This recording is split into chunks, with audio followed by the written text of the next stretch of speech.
who is your guy?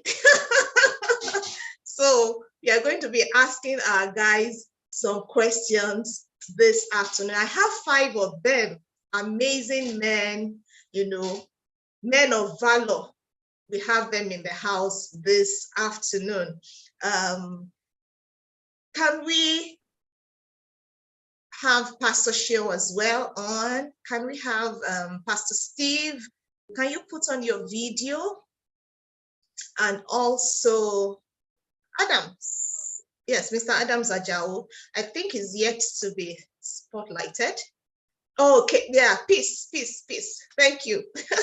Our mediator in the house. Okay, thank you so much. I think we need Pastor Steve on and then Pastor Sheo. I think Pastor Sheo is running a little bit late. When it's ready, we'll just, he'll join. He's already in. He'll just have his video on. Okay, great. Pastor Steve, are you good? I'm good. My video is misbehaving, so but I'm good. Okay, good. Thank you so much. So I have quite a number of questions to ask. Let me just introduce the men that we have on the hot seat this afternoon. I have Mr. Nedum Nwobi. Thank you so much, sir. Let's have, the clap, the drum rolls in the chat just to welcome him. Thank you so much for taking out time, to come. Thank you. You're in welcome. My corner, I call you Brother Theophilus. That's what I call you. Then we have Mr. Adams Ajao in the house as well. Thank you so much for joining, our accountant and mediator. When you have any family mediation, is your go-to person. Then we also have Pastor Steve Anyanyo. You can see I'm all mushy, don't mind me. I know what is doing me. Pastor Steve Anyanyo in the house. We can't see your face, sir. It would be great to be able to just see your face. Just give me some minute. I'm going to sort it out, but for now, please bear with me. Yes, he's a pastor and also a family life practitioner. Thank you so much for choosing to come. I think I'll introduce Pastor Sheo. Are you available? Oh, yes. Yes, Sister Ayo, thanks for having me. I'm so sorry. I'm about 5 minutes to getting home. I'm currently driving now. Okay. But I can speak, but I won't be able to get on my video until I get home. Just give me 5 minutes. Fantastic. Thank you so much, Pastor Sheo. He's also a fantastic family life practitioner, the bliss catalyst. He works amazingly with singles and even marrieds as well. Thank you so much for choosing to come on the hot seat today. So the last person we have on the call, is my own guy. Who is your guy? My own guy. That's why I've been all mushy. Don't mind me. Forgive my mushiness. So we have Femi Lawrence on the call, an amazing IT consultant, fantastic family life practitioner by affiliation. he has gone to school as a result of my going to school, because everything I'm taught in school, I start with him. Thank you so much for choosing to come on the show today. Thank you so much. My pleasure to be here. Thank you for having me. Yeah. So we go straight to our questions. I hope your hearts are not missing beats. Don't worry. There are things you can handle. There are things you can handle. So I will start with Uncle Theophilus. I will start with you. So we have a question here. A lot of men want an executive wife without compromising the traditional roles of food making and children development. And this is causing major crisis. What has changed over the years about the role of men, about the role men must now play, and why it is hard for men to adjust to new realities? Should I come again? Because I think that's a mouthful. Okay. Should I come again? Come again. Yeah. Okay, good. A lot of men want an executive wife without compromising the traditional roles of food making and children development. And this is causing a major crisis. What has changed over the years about the role men must now play, and why is it hard for men to adjust to this new reality? Okay, thank you, Ayo Lawrence, and thank you to Praise Fowowe for giving this platform the enabling growth and development and information that will form the next generation of men and women who will live family life the way it ought to be, locally and globally.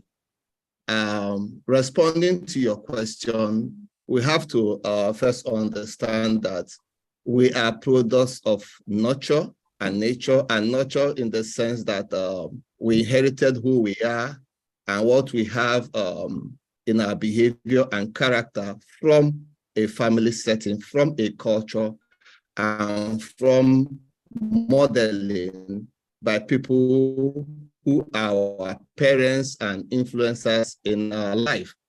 And currently, what we are experiencing are some of the things those who did not experience. So basically, we learn to become husbands and men from a particular set of today.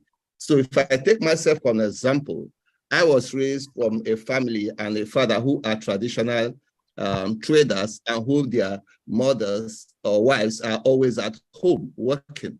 So growing up now, I'm married to somebody who is a professional, who is out there delivering values to society, bringing in income, having diverse platforms that she has to participate. Where do I learn to cope with this sudden change? How do I adjust to this sudden change? So I'm coming from a point that I myself is confused about this new role, this new expectation, and this new adjustment to change. So basically, if I don't have somebody who is going to model me or guide me to understand this drastic change of roles and responsibility, I play a hide and seek game. I try to, by trial and error, in order to see how I fit into this. So first of all, I'm challenged, one, with the challenge of this is a dominant role that men play. Now a woman is also playing that role. So there's the inferiority complex that comes in. There's the change of what I think my standing should be in society and family. And I'm threatened that somebody is taking that place. Somebody wants to take that position that traditionally I assume that is my role. So the men here are threatened, they are confused, and sometimes they lack direction. And also, from when we look at what is happening, especially this time and era, when the women are evolving and becoming professionals and people who work, sometimes when I'm among a group of women or attend seminars, like one I just attended, and the women will say, women supporting women, let's teach the men how to take over real estate. And I was like, this is not a competition. So right from there, any man there begins to say, why are these people trying to fight men who are not even fighting them? So that era of we are going to challenge you, we are going to take your position, we are going to show you we can and will do more than you becomes intimidating to the men. So what happens is there's so much tension in trying to resolve and play the middle place where we can work together collaboratively and not competitively. So what I'm saying here in general is that the men who are coming up have to realize that we are in a new world. We are changing and we're evolving, and what was before can never be again. And this adjustment has to come by both men and women, husbands and wives, realizing this new terrain, this new adjustment, and there should be a honest conversation about redefining our roles and responsibility and adjusting to make a common vision, mission, and goal that everybody will be a beneficiary of the now and the future. and rather than making it a combat zone. And we also have to adjust that we are not men, especially. This is not an intimidation. This is not a challenge. This is where we should grow our leadership skills, our ability to influence, our ability to add to the development of our family, and especially the women, with a kind of support that will allow us to flourish together, where there is no master and slave, but where we are common partners to an ideal. Thank you. Thank you so much, sir. Thank you. You know, you mentioned the fact that it's not a competition. And I think that's one thing that all of us need to go away with today. You hear what a man can do, a woman can do better. Since I got understanding, I've dumped that. There's no competition here. Just do what you can do and let the man do what they can do. So thank you so much, for putting that forward. And you also mentioned the fact that it's important that all of us evolve, both the man and the woman. We evolve even in this journey so that we support, each other the way it should. There's another question I'm going to, ask you later. Just get ready, sir. One very, very funny question like that. We'll get there. Okay, Pastor Seun, thank you so much for coming. P.S. I hope you've settled down. Have you taken a cup of water? Yes. Thank you so much. And I'm so sorry, everyone. I apologize for coming late, at least visually. Yes. But I'm here now, and I really appreciate the opportunity to contribute to this conversation. Thank you. Thank you, PF, as well. Yeah, thank you. We know it was Call of Duty, so it's fine. Yes. Yeah, I was in church where I'm a pastor, so I had to quickly close up some counseling deals so that I can make it here. But we are here now. Thank you. So I have a question for you. Divorce is becoming so rampant, because I knew there was a conversation around that in church yesterday. It's becoming so rampant. What role must men now play in ensuring the family systems remain intact? Okay, it's a big conversation to have, and the role that men are meant to play is the role of taking charge of their family and taking responsibility for their family. Sister, like you mentioned, we had a program yesterday for our metamorphosis group. That's a group of people who are previously married, single parents, divorced, widowed, and all of that. And we brought up a couple to speak to them, and the couple had a very interesting and very powerful testimony, and they were really a big blessing to that conversation. But I remember one of the statements that the man made just yesterday at that event was that if any home breaks, the man said, I'm sorry to say, but that the woman is responsible. And I just chuckled where I was because it was the exact opposite of what I thought he would say. Because what is the role of leadership? Leadership takes responsibility for how whatever is happening in the home. Leadership, that's the role of the man. So I think it's the other way around, that if the home breaks, the first responsibility falls on the leader, because that's what we do in our offices. You're not going to call up the assistant to start calling the assistant. You will call up the leader. But the leadership that men have sort of provided up until now is the kind of leadership that is just more rulership than leadership. Because we find it in our world today, a lot of women, just like we were saying before I stepped in, some people were saying, oh, the women, let's take over from the men and all of that. If men take the leadership position that they are supposed to take, leadership is not supposed to be attractive. But we have taken more the kind of leadership where we arrogate all the powers to ourselves, we arrogate all the privileges to ourselves. When issues are happening, we'll say, you are the woman, you're supposed to be prayerful. I do not understand. Isn't that God does not hear from men? When issues happen, they say you are the woman. Women are supposed to keep their home. Yet we say she's not the head. So something is clearly missing. Men need to take responsibility, and that is why they call that man a bridegroom, because your first responsibility is to groom that woman. If this woman has been under your care for 4 or 5 years and you are now complaining and you are blaming her for anything, the first finger has to be pointed to you, because your job is to groom her in the first place. And you saw her, you thought you could take responsibility for her.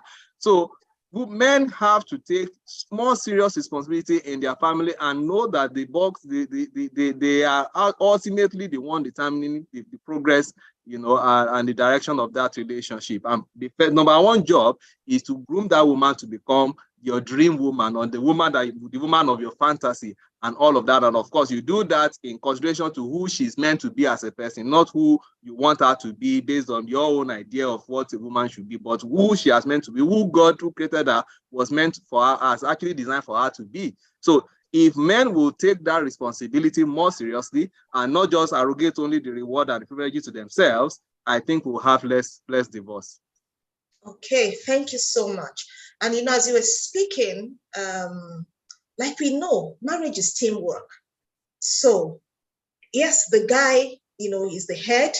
I think the lady too should be able to, say, what, I am also supposed to do one or two things to ensure that this marriage, works and succeeds at the end of it, because we're actually looking at teamwork here. Or what do you think, Pastor Shield? You're off. You're mute. Yes, I'm here, Sister Ayo. Yes, so that we don't leave the burden just on the guys. What do you think? Yes, it is teamwork, right? And it is still part of how a leader leads well. Okay. A good leader will ensure good teamwork. A good leader will not will ensure that there's no one-man business, or what you call key man risk. Just one person taking over all the load. A good leader will ensure that everybody's capacities are being expressed, everybody's abilities are being, a good leader will ensure that the best people in the team are leading us in the direction where they should be leading us. So a good leader will not say, oh, because I'm the leader, I must control the finances. Because I'm the leader, I must control what we eat. A good leader will look for the best people that can control and lead us in those directions, and we submit to them in those directions. Okay, fantastic. Thank you so much, Pastor Shield. So, my guy, you're on the hot seat now.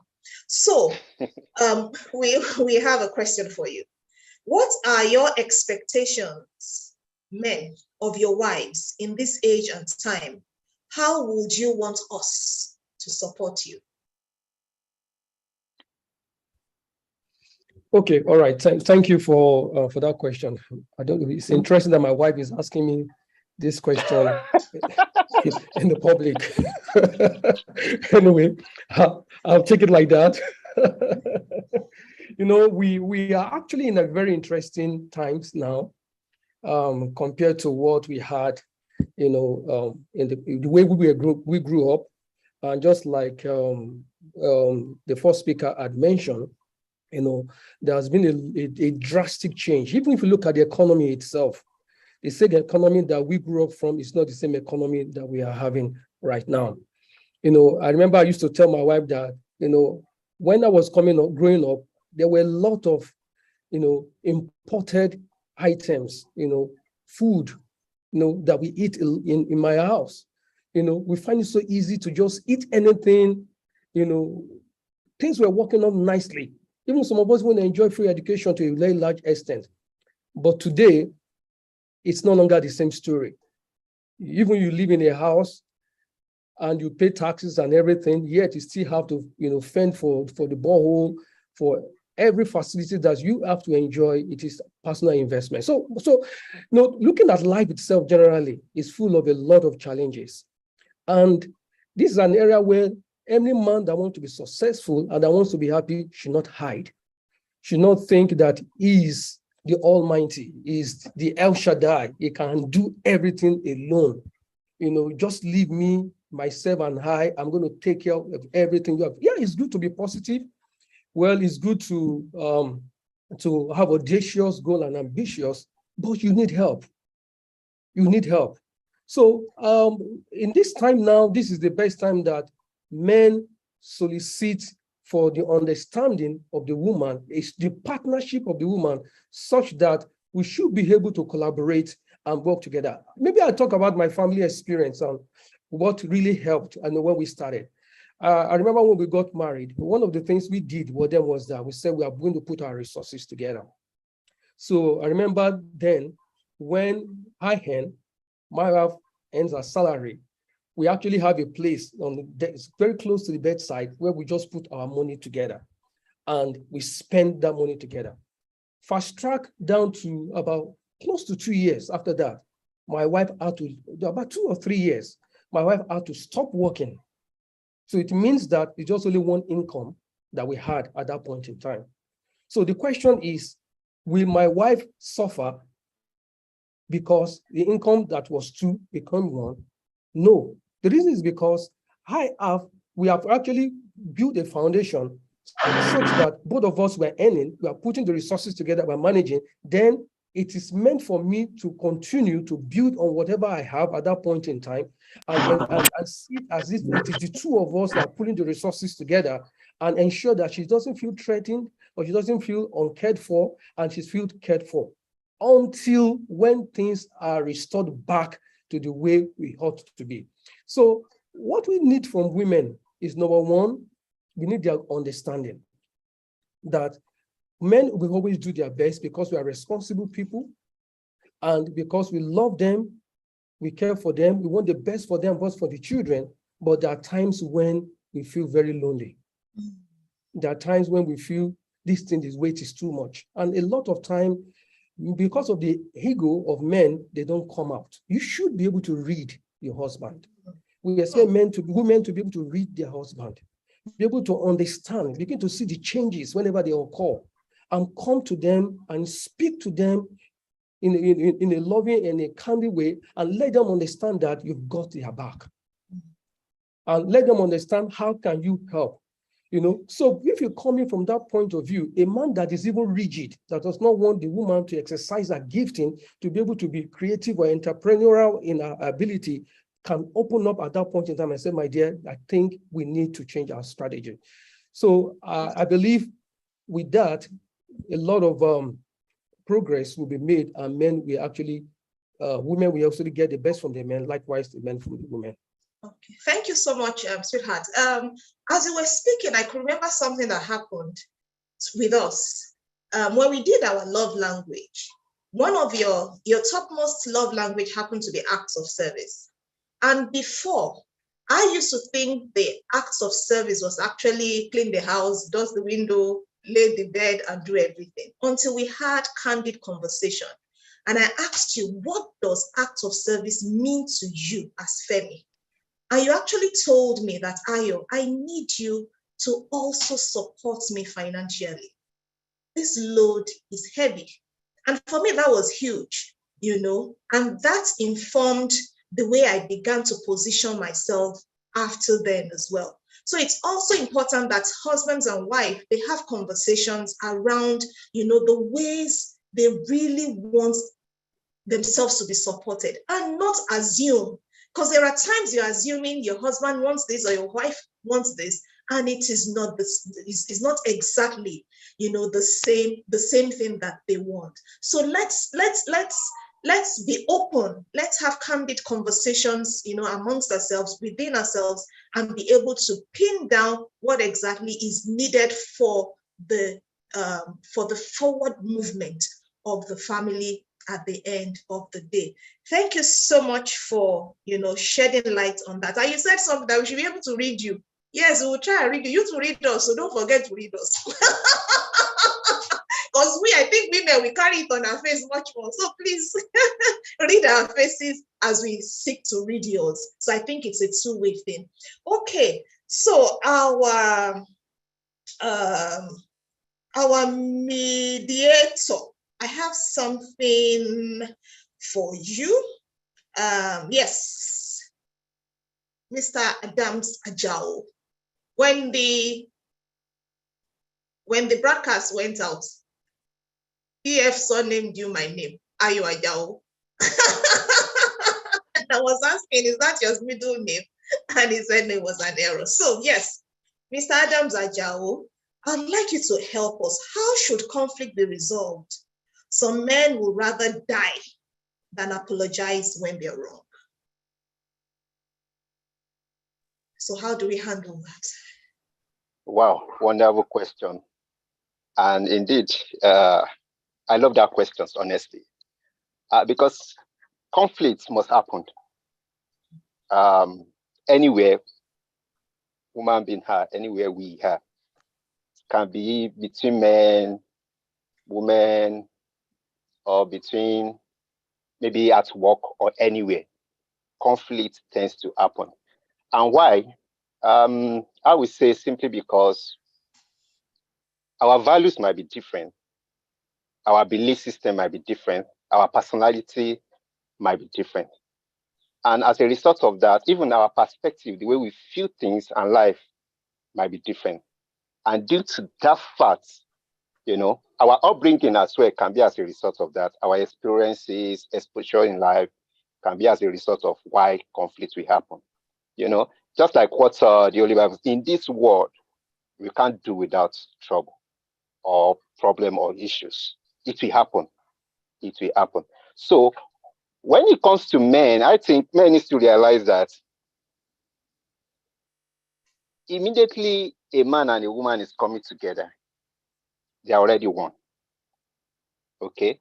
Funny enough, I was in a program just of recent, maybe last week or thereabouts, and the MC was asking the men to be doing one thing to their wife, and other men are to copy. So I see some men most men tend to be like, oh, kissing and hugging, but there was this particular man that he just went on his knee and was like, oh, I was like, oh wow. So every man should lean down for their wife, because this might be maybe after proposal, proposing to their wife, maybe this is the second time those men are actually leaning down again for their wives. And basically, if we look at it together, because when we say two becoming one, it's a sign of one coming together. You are becoming one. You are united already. So there shouldn't be any form of superior or someone is superior. In my own thinking, when you come one and you're already in out, going out and everything, you do everything together in the same place, you share a lot of things together. So I believe there shouldn't be any form of seeing someone being inferior or superior or the other. Because the truth of the matter, and now I've seen it, when it comes to issue between men and women, when they come, or the husband and the wife, when it comes to mediate, you will realize that one thing men are afraid to realize that there are some areas that their wives can be more, doing well than them. So immediately, any man realizes that my wife is actually unique or very special in this area, or superior than me in this area, that alone should be able to make a man to be like, to humble himself. Because if humility does not come to play, there is no way harmony will come into play in a family. And without harmony, there is no way there will be happiness. So it comes from humility. Okay, realize that you are not all in all. Even though we say men are the head of the family, and the truth of the matter is, when you see yourself very well as a man, you will realize that you don't have it all.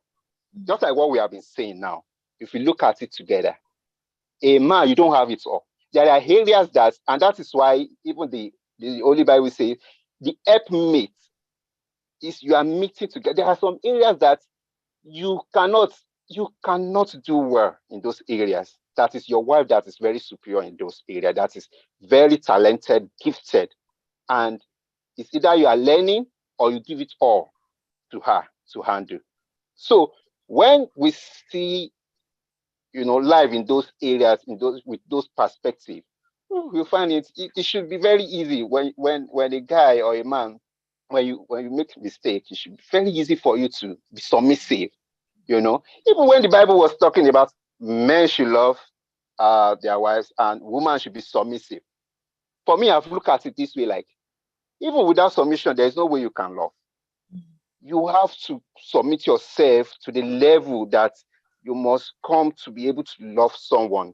Because if someone is lower than you, it shows that you have to go lower. If at all you still bring the person up, you have to go to that person's level to be able to bring such a person up with love. So it involves submission to love. So submission and love goes together. man to love, you have to be submissive. Okay, so when it comes to conflict, it's a matter of submission, humility. Realize that you are not the because they say the head and the neck moves together. Why the wife is? If you are moving, everything has to go together. So when we realize that, and when it comes to the area of handling conflict, many people make mistake of involving third parties that are not really well experienced or professionals in handling conflict. Many people that I've seen run to either their friends that neither know better or goes to maybe their family, that might not even be able to, many people actually use their own experience to educate others, not knowing that those people that are going through the problem, their own challenges might be so peculiar and special, different from what they are going through. And they will be using their own experience and whatsoever they are going through in their own family or what they've seen other people going through, not knowing that this particular set of people that are having challenges have a different experience or different challenges. Okay, so people need to realize that involving third party is not the way out.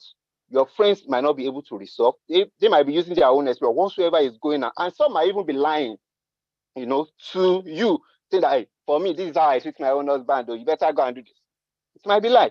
By the time you realize it, you realize that woman might be very submissive at home, telling you to go and stand up to the man, go and do this. No. So the way to go about this is either to involve a professional, or if you really want to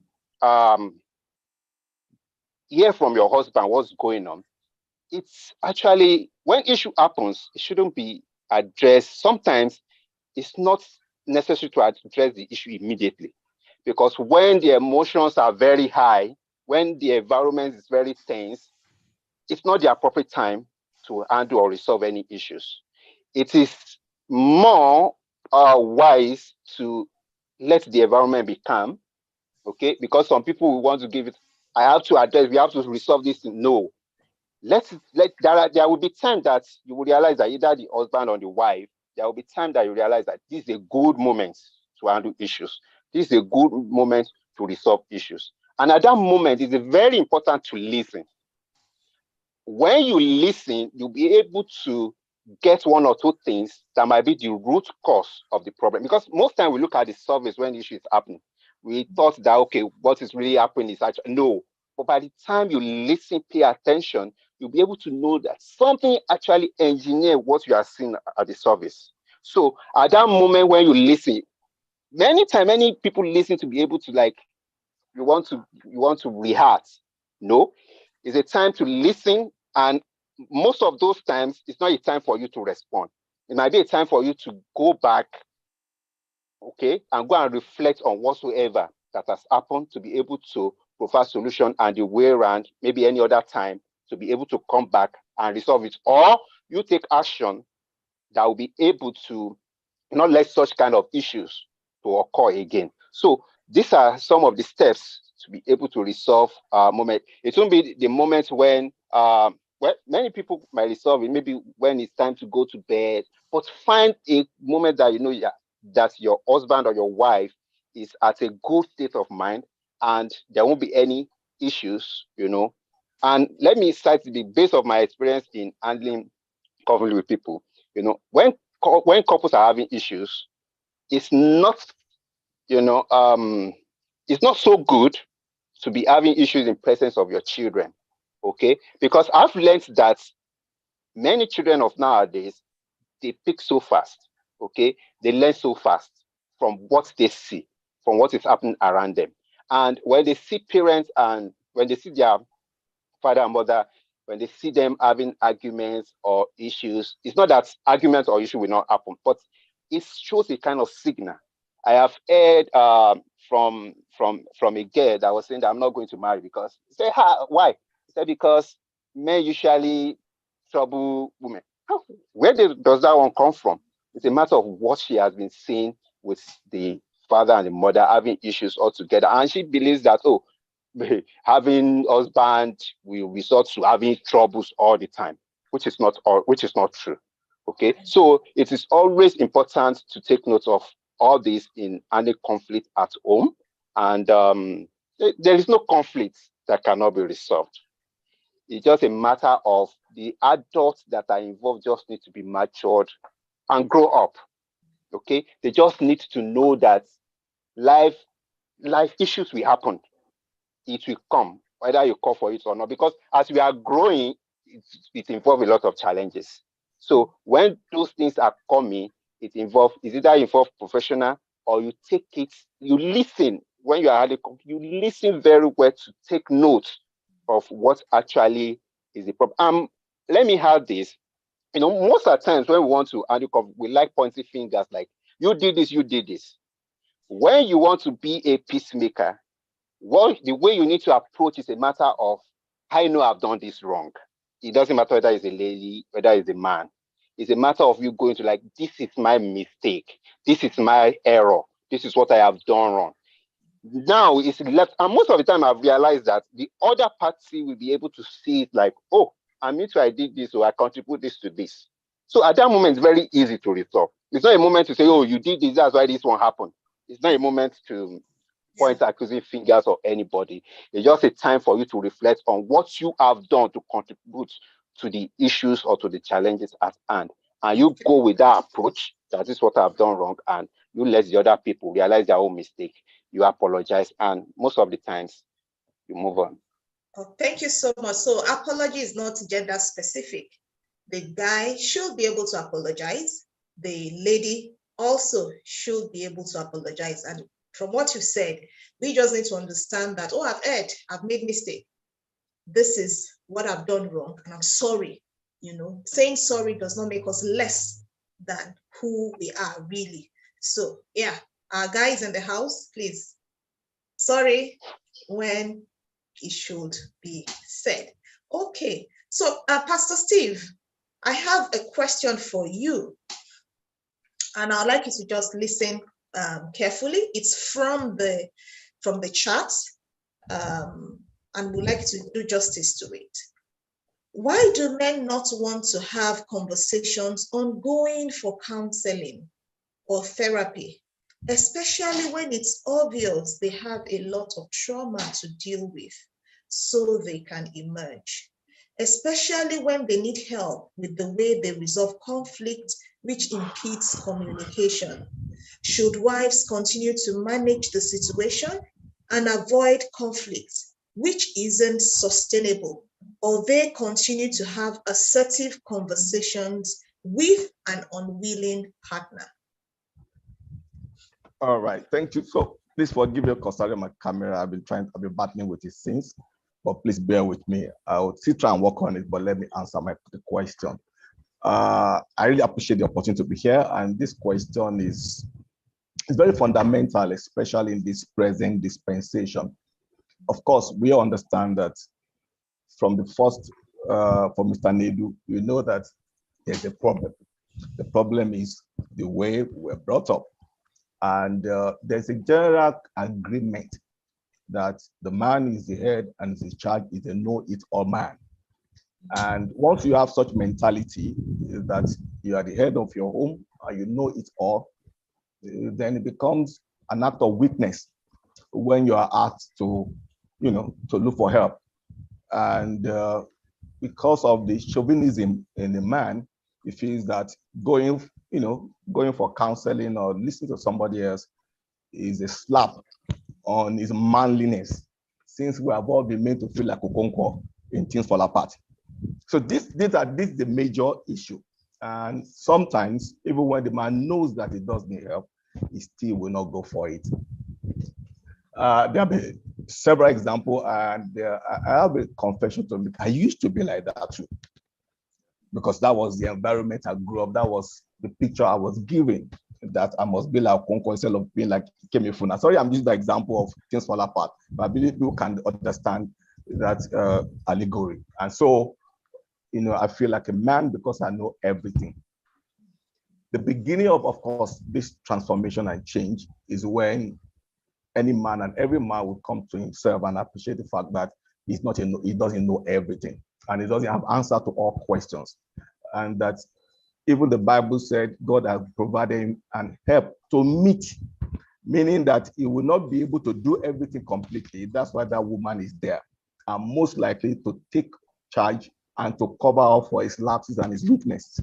And so the problem starts if a man cannot listen to the counsel with his wife, if they cannot have a dialogue, it's going to be more difficult for that man to be able to go to the external, to come in. And since we have always had this privilege, I want to bring this in our first privilege that sometimes, most times, we believe that women are always the problem. And so the men have always been protected over the years. And so these have been it. I remember that some time ago, I wrote an article and I call it the crying game. And what I wrote the article was to say, tell a man that there's nothing shameful in crying. And sometimes tears will even help you to relieve your body. If in the article I wrote, maybe that's why men die before women, because they put too much burden inside that they should have given expression to, and they should have been able to speak about that will have given them, that capacity and ability to be able to forge on. Instead, they're carrying extra burden and weight in them that would have been off if they have been able to come up. I once had an issue with somebody, a woman who was talking about her husband, and of course they were not able to come to a conclusion. They were not able to talk.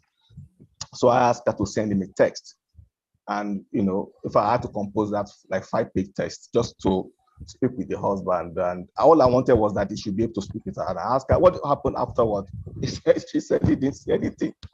Well, going forward now, some years after, this man is my friend, so we got talking, was in my office.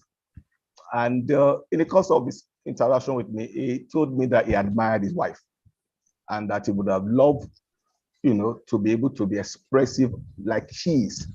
Then I said, my brother, why didn't you just tell her? Well, I can tell you for today that he has still not told her, and they're about 25, 26 years of marriage. He has still not told her that the things he admired about. And so she's feeling intimidated, and there's no rallying point. So I believe that one of the things that we need to come to terms with is that there has to be that platform where men should need to realize that they don't have it all together, and that the false impression we're given before is the reason why we have a problem before, and now it's time to solve it. And of course, in this present dispensation, the women have their voices, they can speak out unlike before. And so it becomes more important that professional help cannot be avoided. At least that should give somebody a sense of, I'm not a weakling, because both of us are going to meet a professional to deal and to speak. And I believe that if more men will come to terms with that reality, we have more peace in the home. How should the woman deal with it? That's another fundamental question. Even though we cannot have a one size fits it all for answer, because each matter and each family comes with different baggages and different issues. And sometimes the man may not want to listen for other reasons other than what the woman is saying. But having said that, I believe that if they can come to that place of dialogue, I have always believed in dialogue. I've always believed that once you can talk things out, you are one step forward. And once the man can come to appreciate the fact that, okay, I don't know it all, then we'll be able to take a step further again. So, but in an atmosphere where the man is not willing to budge, we always advise the woman to seek alternative, to see what he can do independent of him, while still believing that there's room for change. Because I want to believe that the reason why a man and a woman are married in the first instance is because they're in love, and there must have been something between them that should be able to reach out to each other, or there must have been a meeting point before they eventually decided to get married. So bearing all external influences, because sometimes these are external influences, and the woman is able to reach out to her husband, it may take some time, but I believe that they might eventually be able to come to that place of compromise with ease, looking for shorter means, better means, or more subtle means to get help. In the absence of that, the other alternative for the woman to look for, help somehow, whereby she can now be, by the professional help to deal with the husband by, she bringing up what she thinks about the husband that we can, help her to, diagnose, by the third party, being a third party or second party, then be able to solve or deal But the only solution is when we now start announcing and making men understand that we are living on a false path platform and must come to that place of understanding that this is not real. And even the religious cycle, it is not real, because the man in the Bible is male and female. That is the man. All right. And so if you are really the man, then you need the woman to be complete. And for you to be the woman, for you to be complete with the woman, she's supposed to be a helpmeet for you, meaning that you must appreciate the fact that you can't do it all and that she has a role to play. And if both of you are the log job, you need a professional help, you go seek it, and there will be a way to move forward. Thank you. Thank you so much. There's something I just want to point out before we go to the next question. I know that most of the questions are coming as why men, why men, why men? And if care is not taken, some people may say, oh, but I'm not like this. It's just coming, it's been sent to us just the way people feel. We know that some men are not on this plane. We know that some men have evolved. We know that some men have, are aware of themselves now, and these things don't really apply to them. So the men who are not on this plane, just take it from us, the way the questions are coming to the hearts of people, that's how we are asking the question. It doesn't mean that all men are in this, in this basket. I hope it's clear. We are all on the same plane. Okay, good. So I have one question here, and it's 2 in 1. I want you to listen to it. I'm looking at the face of the person I should, give this big question to. I am thinking of Mr. Nwobi. So when men say they want their wives to be submissive, what do they really mean? That's one.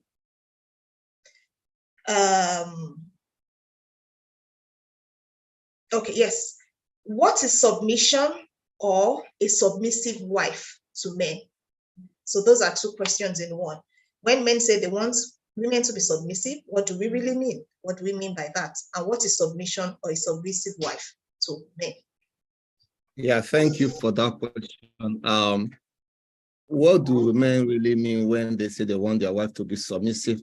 Depends on the kind of man that is responding to that kind of question, because the meaning is in context depending on the person. I will always ask the men, or rather the women, to ask their husbands when they ask the question of submissiveness, what do they really mean? What does that mean to them? How will they understand how their wife should submit to them? Because my own personal way of submission may differ from another person's way of submission. And that is very important, because there's no one answer I could say now that we really fit every kind of answer. So that is very, very important. So my own kind of submission for me as a person is somebody I can have meaningful conversation with and agree on the course and direction we have to pursue our goals and missions or decisions that we agree to follow, and deeply share our own fears and strength, and say, well, you are better in this, lead this conversation, lead this role, lead this leadership in this area. I'm going to submit to you in that area. This is the kind of person I am. And I find it very difficult to tell men this kind of submission, because they always call me woman rapper, and I don't understand that. So well, I always say that the important thing is that we are growing, we are moving, we are becoming better. And if you can have this kind of mind that we submit to each other actually in different ways, whether you want to know it or not, we submit to each other. But having this realization that submission does not mean less. Submission does not mean unequal. Submission does not mean I'm not the head. It simply means you have authority, you have respect, you have dignity, you have qualities and ability in a certain kind of area better than I do. And the information and leadership that you will show in that area will benefit all of us. Yeah. But I learned submission from our traditional point of view as being under the man. So I hear them very well when they say, don't argue, don't challenge, don't speak up, don't say anything. What I say is final. What I say is authoritative. Simply obey. And these are the area where our mothers grew, and we saw them doing this to our parents, doing this to our fathers. So changing that narrative for the present man is simply downplaying his ego. So for the modern woman now, I will tell you, how do you make this possible where your husband will not feel the challenge? You are challenging the ego. Is you need to be very tactful. Yeah. You need to know how to blend your ways, and especially areas you are more intelligent than them and show superior performance and delivery. You still have to understand that when you want to show a better contest than they are, say it in such a way as if they're winning, and yet they are not winning. When you have a glory, let it be their glory. It's not an easy way out anyway, but again, you want it to work in your marriage, and you want that to work for you. So you have to understand the kind of man you are marrying, the kind of husband you are marrying, and know his pain points and his weakness, and massage his ego somehow to let him feel that sense, I am still in charge, while you two know that he's actually not in charge. So that will help in some way make the marriage work. And the other part is that, like I said initially, let there be a conversation. So you will know how to handle your man's thoughts, his ideas, his ideology, and what he believes in that particular area. Then find a way to have a balance between, so that both of you can have a more meaningful relationship. So thank you. Thank you so much, Mr. Nwobi. You've mentioned the place of communication, very important. So we have to throw that communication line open. Every plug has to go out so that we can effectively ensure that we know what submission means to, each other, and we can align accordingly. And you said something again very key. You were talking about the leadership. The man is the head, but the thing is, in some instances, the woman can take the lead. So I think we also need to always remember that the husband is the head, but in some instances, the woman can take the lead. The children can even take the lead. For instance, you want to play a game that your son knows how to play. So you just call him or her, oh, this person, please come and lead us in playing this game. At that point in time, your son or your daughter, is taking the lead, and it does not take that headship, from you. So it's important, we also have that at the back of our mind. Thank you so very much. I have this question here, and I think I'm going to ask Mr. Law. Yes. So, like we said, forgive us by putting this question as, why does men? We know that some men, don't fall into that categories, but let's just still take it as it is. Why do men find it difficult, if not impossible, to forgive their wives when they commit adultery, and they expect women to forgive them when they commit the person called it crime? Should I read it again? I think it's very simple and direct, the question. And that is the reality of, can I say, the background that most of us came from, especially those of us who are not modern. I can say culturally, the background most of us came from actually supports this narrative. It's very important. You see, that's why looking at this, and as Mr. Nwobi was speaking and the other people were speaking, my mind just go back to so many things that some of these things can actually be handled based on the type of man that you marry or the type of woman you marry. If a man is from the first world and the wife is from the first world mindset. Some of these things can be handled, in a very, can I say, in a very systematic manner, because systems handles them. Life easily handles things like that. But in a situation where, like the issue of the going for counseling therapy, it's easy for a first man to consent to going for therapy. But a third world man, I'm telling you, it's going to be wahala, and it's going to be a lot of battle. So the same thing applies to this issue, this question about adultery. So if it is a first man, if a man that came from the first world, there's so many things that can be done, which is the area of counseling and stuff like that.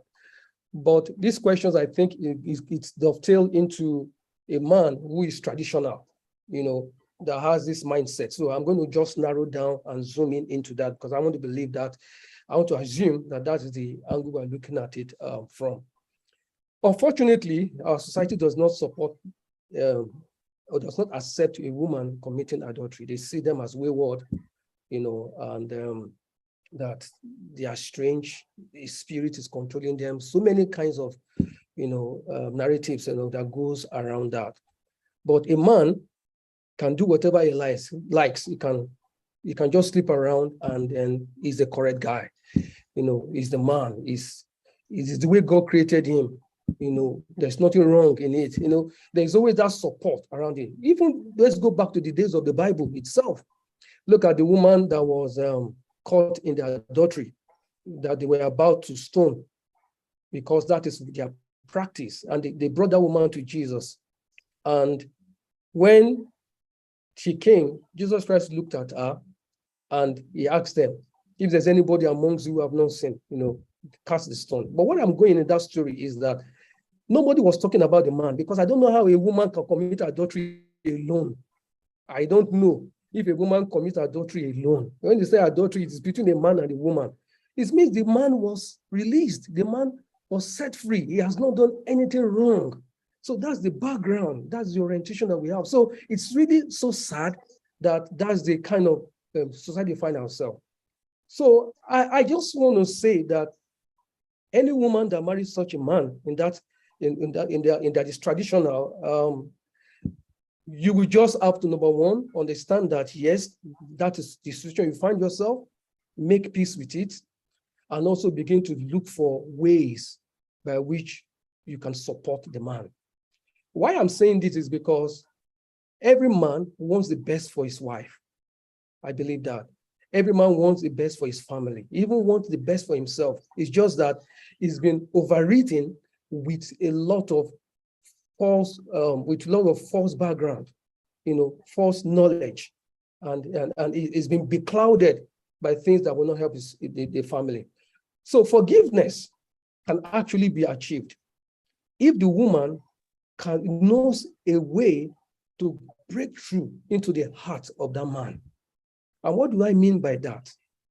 There are ways by which a woman can present herself to the man that will make the man to understand that if you continue in this stride, it will destroy everything that he has built, over time. There is a way the woman can actually, get counsel that would, okay, let me just take 2 steps back. So what I'm saying is that I want the woman can also lead the way. That's where I'm going. A woman can also lead. And how a woman can lead is by, number one, getting the right counsel and positioning herself to be somebody who understands the man, who can talk to the man, and who can give the man a superior idea to which he can actually reflect on and say, if we continue this way, the kind of home that I want to create, the kind of happiness and joy that I want to experience is already ruined completely. So once the man gets to that understanding, he will now begin to now think within himself and say, do I really want to follow this path? Or do I really want to change my course and begin to relate with people that can help me to position myself in the stride that I want to be? But if the man does not have a vision for his family, But if the man does not care, I just want to leave that with what I think is really going to be very, very difficult. So the first thing first, let us try to look for ways to support the man, to look for how maybe there's somebody who can speak to the man. Maybe there is a kind of situation that we can create that can help to redirect the man, such that it will stop from that. So if the woman is the one that is situation, well, the woman, because practically, I would say because of the society, based on looking at the woman find out to forgive the man because society is. So it all starts with orientation. It all starts with changing that mindset, that orientation, that thinking, that narrative. If that is not done, it's really going to be very difficult. So I would say it's really a very tough situation. I don't wish anybody finds themselves there, but it is possible to change the mindset of the man in such a way that he will forgive the wife, and at the same time, the wife also will forgive the woman and the man, and both of them will live in harmony. But a lot of work would have to be done. Thank you so much. You mentioned narrative management, and I think that is very key when we are looking at issues like this. How can we begin to help both the man and the woman see things differently in such a way that it's going to be beneficial, for the family at the end of the day? Because yes, if the husband chooses not to forgive the wife, and maybe the home scatters as a result of that, we should always remember that not just the two of them, is involved. If the children are there, they are going to be affected one way or the other. The trauma of having to see their parents go apart, is something that one does not desire, to experience, does not desire children to experience. So yeah, thank you so much for that. I have some other questions here, and I would like us to look at it. Yes, I have this question for you. I hope you won't laugh when you have to take that. Why do some men sleep off immediately after sex, even when the woman...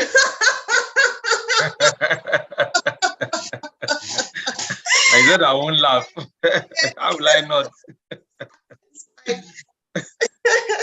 Let me come again. Why do some men sleep off immediately after sex, even when the woman isn't yet satisfied? No, that kind of sleep is not, the work is not done. I wanted to say after a good job done, you rest now. Even God rested after working for 6 days. So if you've done a good job, you deserve to rest. But if your job is not done, you don't deserve to rest. And why are you resting? You have to. The satisfaction is supposed to be mutual, not one-sided. I personally believe, and I may be wrong, I'm not sure that it's actually okay for a man to be able to enjoy sex to the very limit of enjoyment when the woman is not enjoying it. I don't know how. I don't know how that is even possible. If the woman is not enjoying it, even your own enjoyment is already. It has comma inside it. You are not supposed to be able to enjoy it fully when the woman is not enjoying it, because you're not having sex with wood, right? It's supposed to be. You're supposed to be giving pleasure to each other. So anybody whose job is not correctly done should not sleep. It just means that there has to be conversation. You can only rest when you have done your job. And if the woman has not been satisfied, sex is the highest level of intimacy, and it's also the highest level of exchange. So it's supposed to be a place where we give to each other. And what happens in the place of sex is a typo of what should be happening in our marriage. The Bible says, and I'm a pastor, I'm going to quote the Bible, and I know that it's not just the Bible, it's also human values. The Bible says, and it aligns with what every human being will want to see. It says that we should prefer one another in the fear of God. In other words, if there are if there is one meat in the pot and I'm the one serving, what I should do is to serve that meat to my husband, and I eat my own food without meat.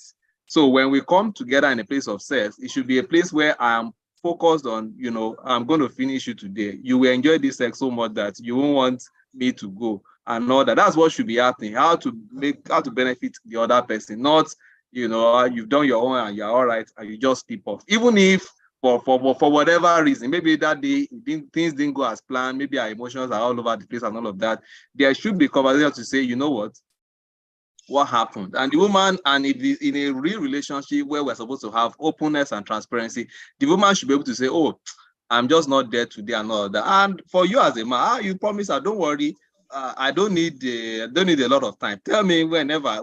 Tomorrow is your day. We'll just do everything that you want us to do so that I can compensate you for this job that was not completed. So that's what I will expect, you know, in a normal relationship. So no sleep for anybody whose job is not done. Thank you.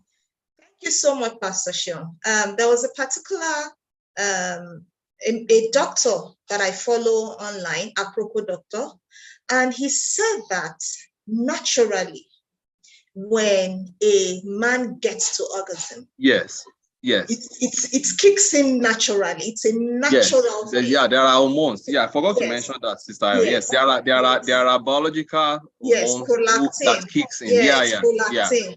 It kicks in, and you know, you're relaxed. It is natural. It induces sleep.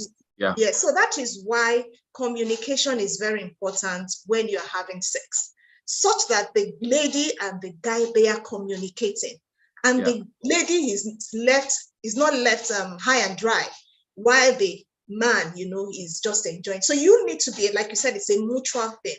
The two of them need to be able to agree on what they want to do, such that the two of them enjoy it at the same time. And I think, if I'm not strange here, I think women too want to sleep.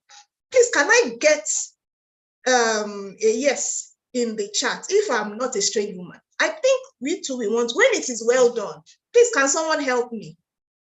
I need some people to support me this afternoon. Surely, so it is not a man's thing. Women too want to sleep. Oh, you see, if we didn't say it now, it would be as if it's only men that sleep. Women too sleep. So absolutely. The thing is, it has to be, you know, a mutual process. Let me put it that way. So the guy and the woman at the same time, as it were, you know, or around the same time, are getting climaxed. And that way, everybody's happy. The people that want to sleep should sleep, and nobody is disturbing anybody. Thank you so very much, Pastor Sean, for, you know, doing justice to that. Before I go to Mr. Ajao and Pastor Steve, I want to ask Mr. Nwobi one more question. This one is very important because you mentioned it when you were talking. You dance on social media, sir, with your wife. I hope you can hear me. Hello. Whoa, I think. Can you hear me? Can anybody hear me? Yes, we can hear you. We can hear you. Okay. Yes, we can. Okay. So, Mr. Nwobi, I think I saw he was frozen. That was why I was asking. He's gone out. I think we've lost him. Okay, so I think I will keep that question for when he comes back online. He stepped out now. Yeah. So let me take this question that we have in the chat. Okay, how do you, okay, he's back.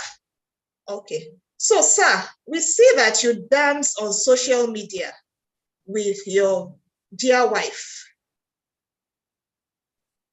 and always support her. He's here, and always support her.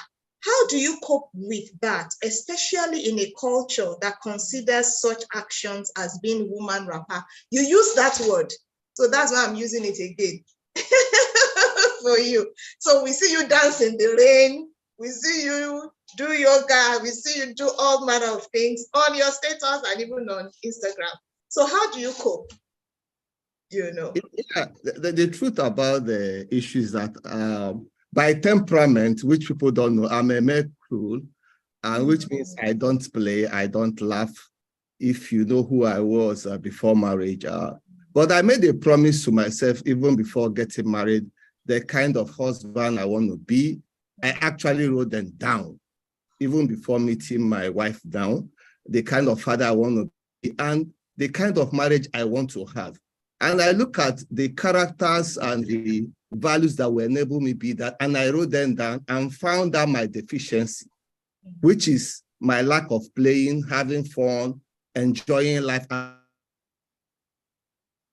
just always serious. So I now bought a dog that will allow me to calm down and able to care for something else other than me. So one of the things we're so fortunate to have is right from our onset, we describe our vision and mission, our family goals, our family dreams, mission and vision. And some of those values that were not mine, find its way into our values because of who she is. And I really need to make now an adjustment to make sure we have this kind of marriage that everyone flourishes and enjoys.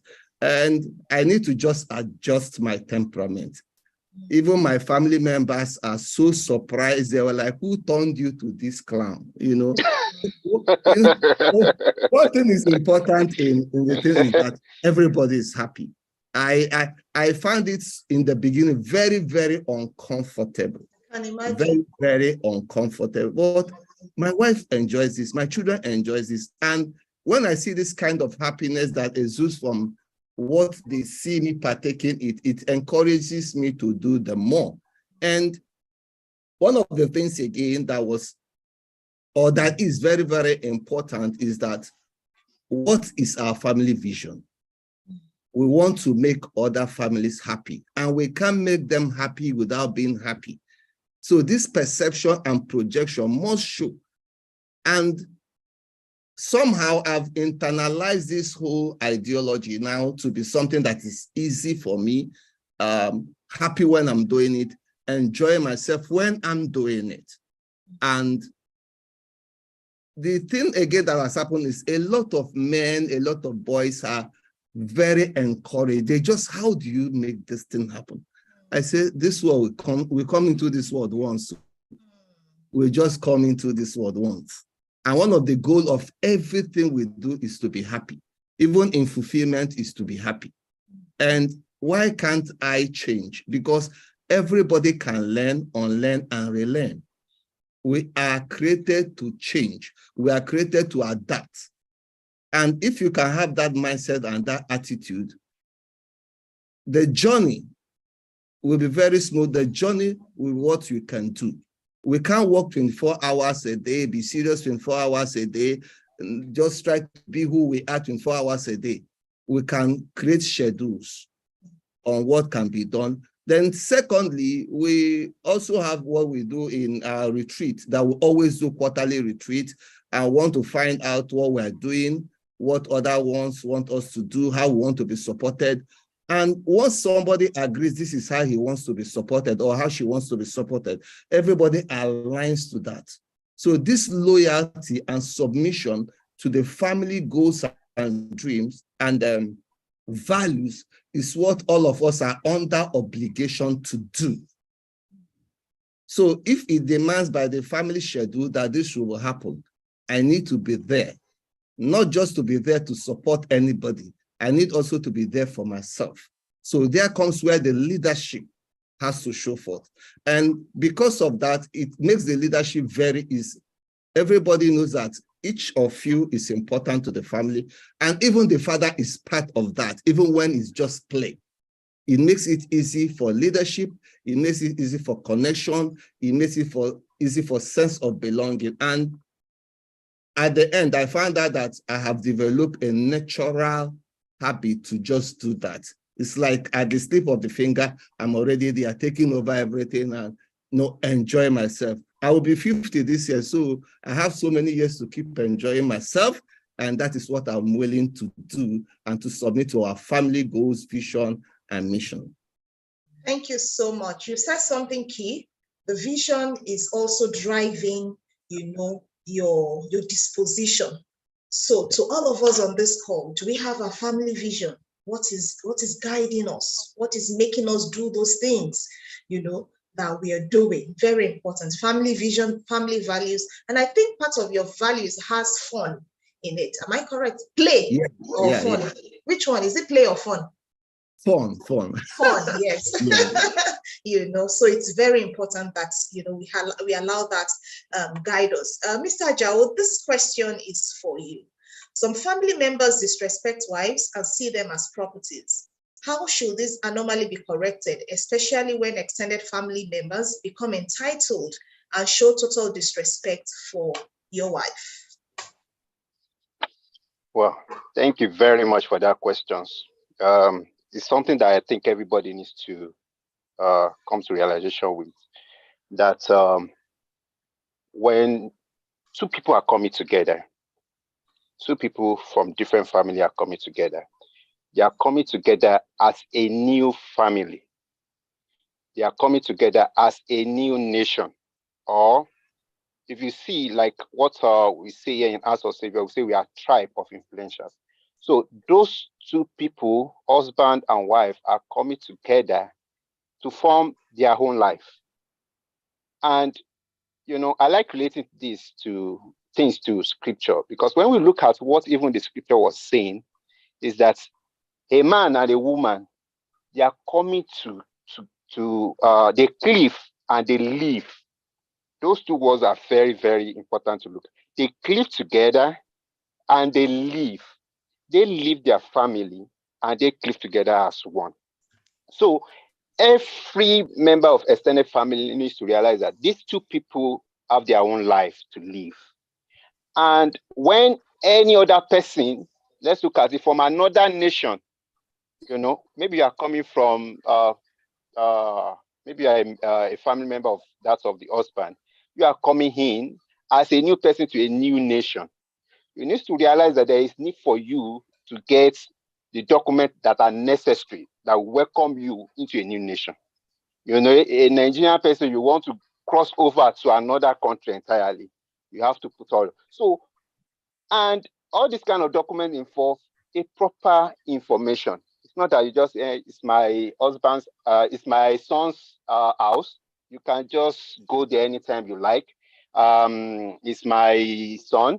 I can involve in their matter and affairs anytime you choose to, even though you are the member of your extended family of this couple, does not give you the right to say you have a say on them, because they are to live and cleave.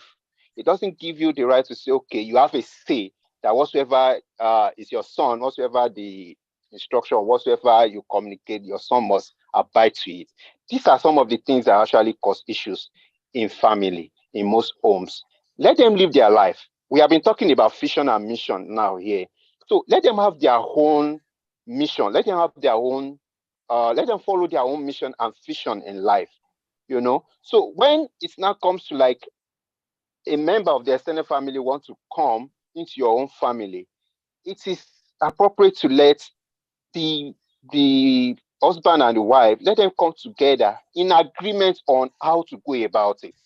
And that is why we cannot stop saying a man and a woman, we just have to come to you just have to realize that you are unions, you are one. You must always come to agreement on whatsoever is on ground to be able to tackle whatsoever the challenges might be. They say one might chase 1,000, two might chase 10,000. So it's more easier, in that way. And like in my own case, the way we handle this is this. Like, if my own family happens to maybe they want to come over or something, or we have something related to my own family, after I might have agreed with my wife, I'll be the one to communicate or relate to my own family. In my wife's situation also, the same thing applicable. We must have agreed, we take our stand, and then we relate it accordingly. At times now, most of the times now, we don't even need to say we agree. We've already know what stand. We've already known ourselves to the level that I know what my wife will say. I know what my husband will say. This is the way we have our own family life. We have our own manual. family manual that we follow. So it's what my wife said is final, what I said is final, and that is the way we run our home. So everybody needs to understand this so that it will minimize or mitigate the issues that always arise in every other home. Because most of the issues that comes, it happens to be like maybe the extended family or the husband family are the one telling their son this is what to do, and before you know it, the son is like what do they call this thing, like mommy's son or daddy's son, all those kind of a thing. So they find it difficult to take decision or to agree with their wife. Rather, they listen mostly to their own father or mother, and as a result of that, they use all those kind of reaction or something to cause issue in their own estate. So it's very, very, very, very key to always have. We are talking about vision and mission. It's something that you let a professional come in, because there needs to align with your values. Each other, you have different values, but it can be aligned. You have your own belief. It can come together, and then you can bring something out for each other, for everyone in the family to follow and be appropriate for anyone. Not that any outsider will come and intrude and want to scatter whatsoever you people have agreed on. Thank you so much. Thank you, thank you, thank you. I have quite a number of questions that people have turned in, and I think we've been able to answer quite a number of them. Someone was asking if how men can be helped to pay attention to personal development. And I think part of the things that we've mentioned is the fact that people need to be exposed. This is something that you need to get yourself engaged in. If you don't take responsibility for your life, no one else would. So it's important that more and more conversations around this, is thrown out, and people see a need for personal development. And even not just the men, the women as well. Someone was asking a question as regards faithfulness in marriage, and Mr. Lawrence has addressed that. It's something that, it's for both. It's not just the guy alone, or, it's not just the guy alone in this instance, being faithful to the woman. The woman too should be faithful to the man. So we've addressed that. I'm trying to look through the questions that people turned in so that we can see how far we have gone. I think, yes, to a large extent, we've been able to answer the questions that we have in the chat today. Let me just look for the last time. Okay, so yes, I think to a large extent, we've been able to touch on the very important questions that people have turned in today. And next week, it's going to be the ladies. So the ladies will sit on the hot seat and would expect our men to also throw their questions at us. I'd like to just ask if there's one thing, maybe two people from the panel would want to say as we wrap up. Do you have anything you'd like to say to us, even as we wrap up? Pastor Steve, do you have something to say? Well, first, to just thank you for the opportunity to speak. In this present dispensation, it's one of those things that we have to come to the understanding that men has come to the table to be able to discuss, to be able to talk, so that we can indeed forge ahead to having the better homes and family. We cannot continue on the old path because it's not easily working and creating more tension. And the only way we can reduce this tension is coming to the dialogue table and appreciating the development, so that we don't want to believe in evolution, that life is improving, but want to remain as Stone Age men and women based on the ideas that we thought were working for us. I think we'll be better off if we are able to yield our ground, more men yield their ground, so the reality of the present age, so that we can have solid family, raising greater nation, that our children will meet something different so that they can do better than us, and we have a glorious nation eventually. Thank you. Thank you so much, sir. Thank you for that. Any other person that would like to Okay, can I? Okay. Okay, I think all of you have a word, so I'm giving you 1 minute each so that we can just take it sharp. Let me start with them, Mr. Nwobi. Your word, your last word. Okay, thank you so much for this privilege to share with you. My parting word is life is so dynamic and evolving, and we keep adapting and then keep learning, unlearn and relearn. Be very flexible about life, and you'll find out that both of you and the whole family will keep on flourishing and becoming a better versions of themselves. And as you do that, you not just become an ideal family, but you become also a role model for other families and marriages to strive equally. So thank you, and I wish everyone a continuous flourishing marriage. Yeah. Thank you so much, sir. Mr. Law? Okay, I would just say that I want to encourage that we should be particular about our happiness as an individual. If we can get that right, it has its own way of rubbing off on your spouse.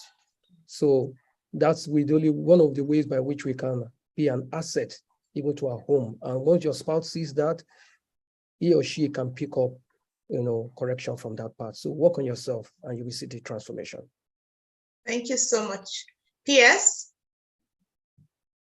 Okay, I just want to challenge every man here to step up to leadership.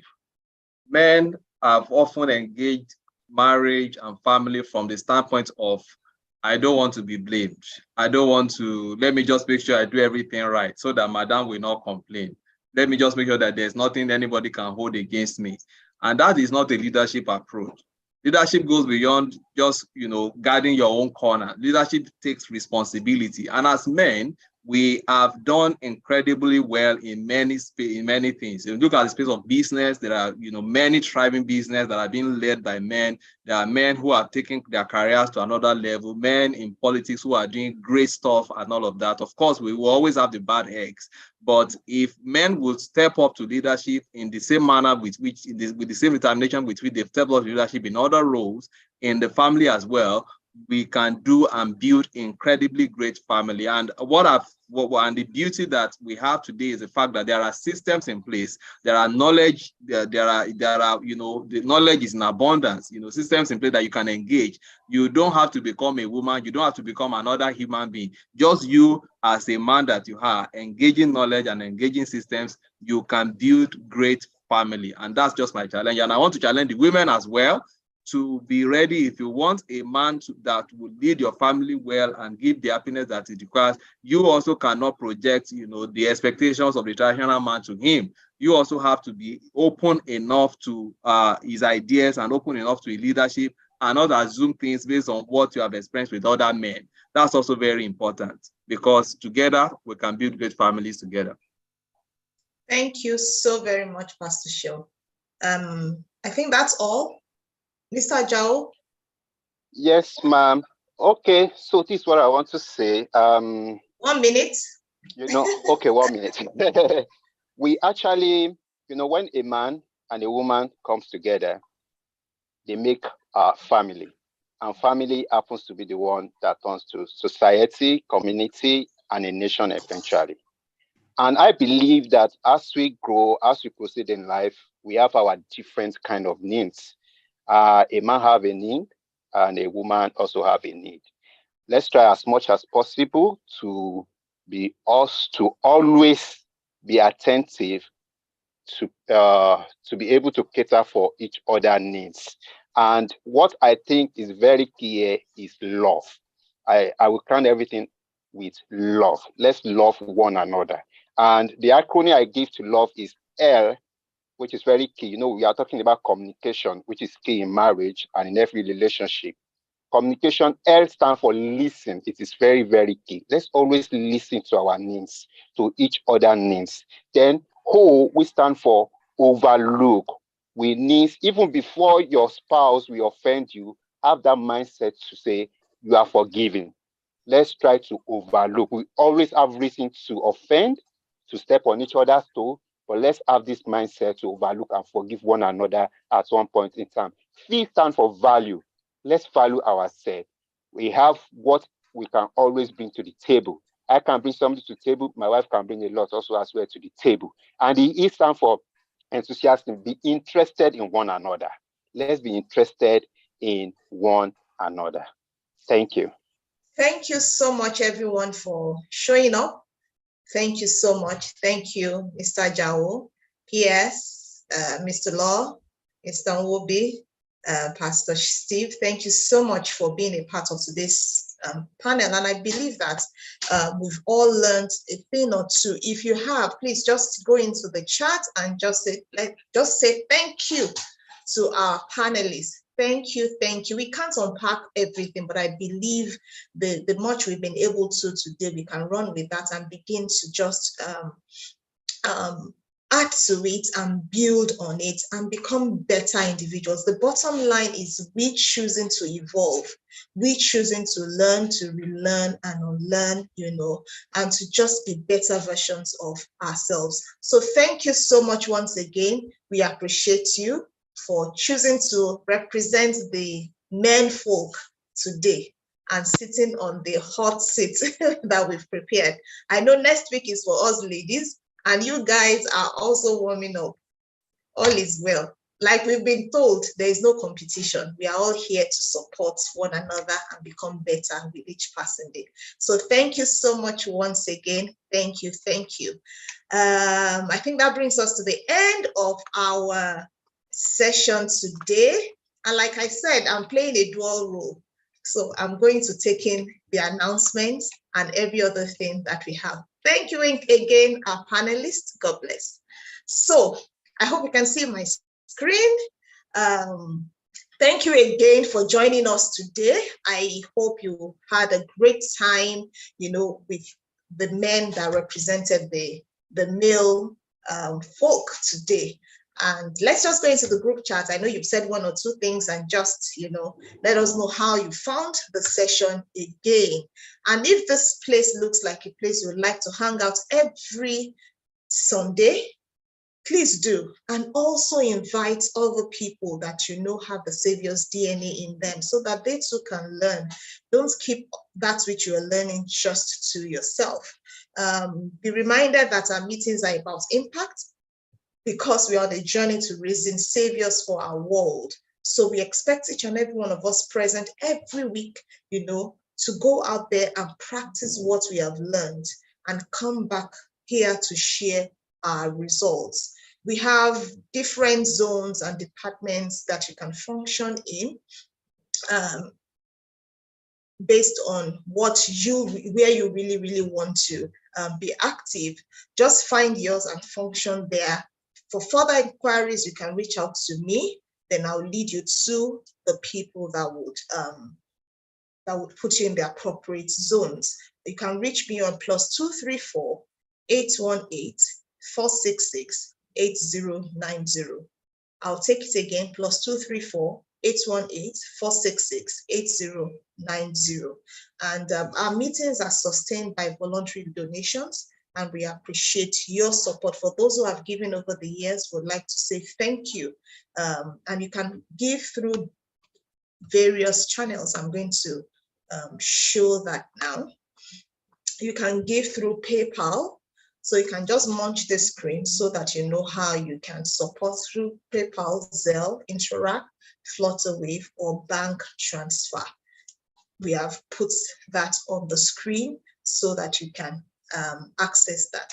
And also, if you would like to subscribe to House of Saviours membership, you can do so by scanning this QR code on the screen. So you can just get your phone, to scan, or just munch the screen and find a way to scan, or you go through the URL that we have, https://www.iampraised4word.com/membership.